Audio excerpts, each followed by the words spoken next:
I'm going to try using a Tracfone SIM card in a cellular iPad. Will it work? Let's find out. Hey guys, today I'm going to try using a Tracfone SIM card in a cellular iPad. One of my viewers asked me if this would work, and it's occurred to me I've never actually tried it, so I figured I'd make a video and share it with you guys. Now, I suspect this is going to work, but there are a few things you're going to need to know, so I'm going to tell you those while we make the video. So I have an iPad here, and in order for this to work with any SIM card, it's going to need to be compatible with the network that you want to use. Now, in my case, I'm going to use a Tracfone AT&T SIM card. This is an iPad Air from 2013, and it has a T-Mobile SIM card in it. Now, I didn't check, but I suspect that the T-Mobile iPad Air and the AT&T iPad Air at that time were the same model. So I'm just going to use the AT&T SIM card and it should work. Now, the second thing that's going to need to happen is when you use a SIM card in your iPad, in order for cellular data to get you on the internet, the access point name or APN is going to need to be set up correctly. Now, on most modern iOS devices with most SIM cards, when you put the SIM in, iOS automatically sets up all the cellular data settings, including the APN. Now, in some cases, you can actually go in and manually set the APN, but in most cases, it's hidden. So when I put the Tracfone AT&T SIM card in this iPad, it's going to need to set up that APN correctly. If it doesn't, we'll need to see whether or not there is a setting to put the APN in. And if there's not, we'll need to install an APN profile from some website in order to use cellular data. All right, let's get started. I think the first thing I'm going to do is I'm going to turn off Wi-Fi. I'll open the web browser here, and let's just see, turn off the bookmarks. You can see I have an LTE connection and that I just loaded this page over cellular data. Let's try a different page here, watch page. Okay, so that's working. Now, what I need to do is remove the SIM card that's in here, and I'm going to put in this Tracfone AT&T SIM card. So here's the SIM card slot.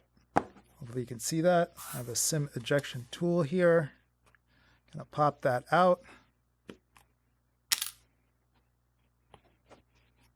Remove the T-Mobile SIM. Now I need to get the AT&T SIM in the tray.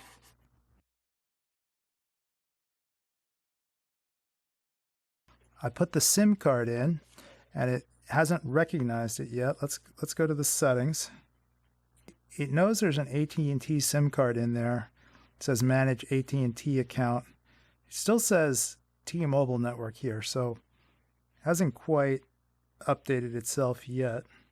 All right, you'll see I just got a 4G cellular connection. So 4G is not LTE. We're going to have to watch that to see if it changes to LTE or whether there's something about this iPad that's not compatible with AT&T's LTE network. So let's go back to Safari. Let's try looking at the Mac page. All right, immediately you get this message saying that I have no cell data on my SIM plan, but I know that that Tracfone SIM card has data. I checked it before I made the video, so I'm just going to ignore this error message. There's another message about not having cellular data, so I'm going to skip that.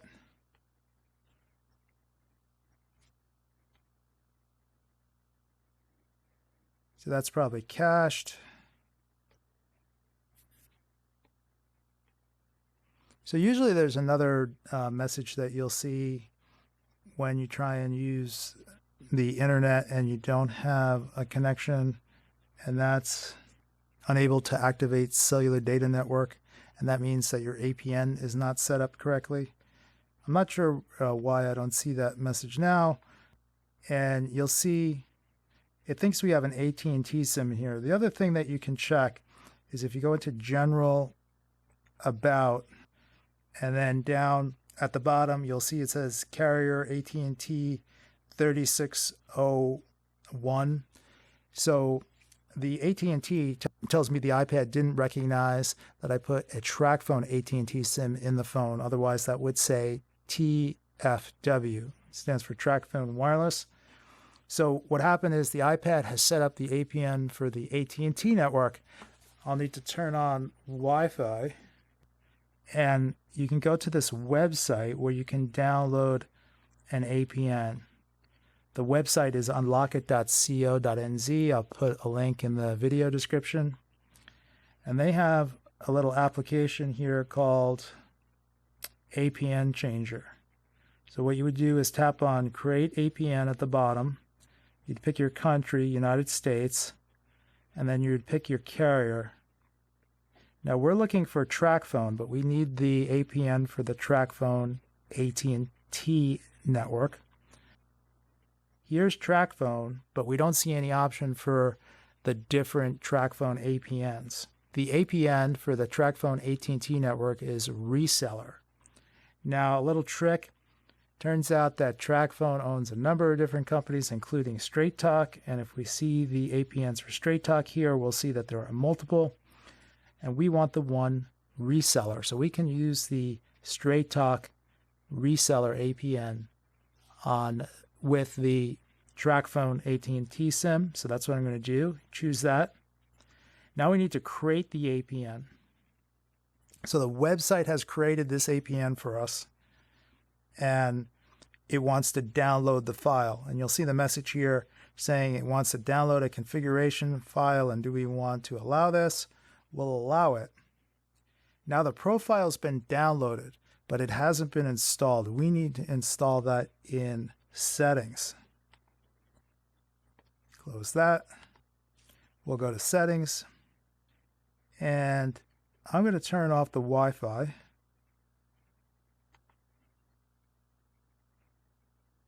But in Settings, we'll go to General Profile. Now there's the APN. You'll see it says it's from unlockit.co.nz, and in the description it says it changes the APN to reseller. So it's downloaded, but we still need to install it. So I'm going to install that. Verify the install. All right, that's installed now. So I'm going to go back to Safari.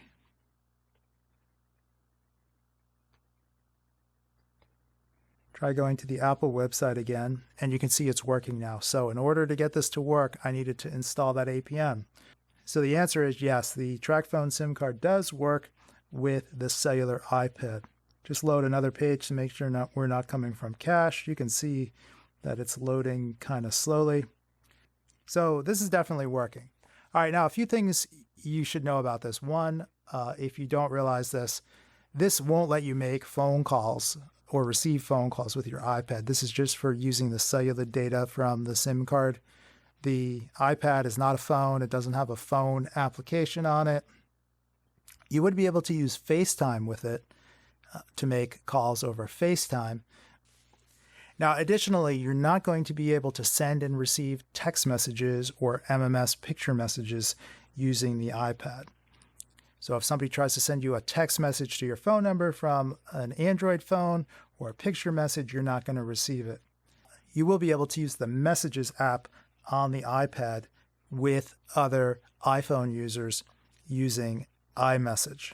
So let me just see if I can quickly send an iMessage to that. I got my iPhone here off the screen, and you'll see the message just came through. All right, what else could I tell you about it? So this does work. Is it worth doing? Well, I don't know. Maybe. So in order to use the Tracfone SIM in the iPad, you'll need an active SIM card. So you'll be paying for service for the Tracfone SIM card. And Tracfone data is $10 a gigabyte. So if you're looking for unlimited data, this is definitely not the right choice. This is for a modest use, a casual use, occasional use. If you don't have Wi-Fi and you need to get on the internet, having the Tracfone SIM in there can get you online when you don't have access to Wi-Fi. Also, be advised that you'll need to have that Tracfone SIM will need to be active, so it depends on how much that would cost you a year to keep that active. You could get a year's worth of service on Tracfone for $40 if you buy the kit that they have on eBay. The Tracfone data, it does not expire. It rolls over from month to month. So when you buy that 1 gigabyte of data for $10, if you don't use it up and you have active service, it'll stay on your account indefinitely. Now, also, if you want to use this, it might not be the most reliable service, because I suspect that using the Tracfone SIM in your iPad violates their terms and conditions of service. That means if you set it up and it works and it stops working, you don't really have any recourse. You can't call them up and ask them for any support, because they'll just tell you they don't support it. And I suppose they could even terminate your service if they wanted to. I doubt they would do that. So just keep that in mind. If you're looking for a reliable solution, it may not be the best option. All right, now I just noticed that the display changed to LTE. So this iPad is compatible with AT&T's LTE network. Just took a little while to get the LTE connection. All right, guys, that's it for this video. Stay safe out there, and I'll talk to you next time.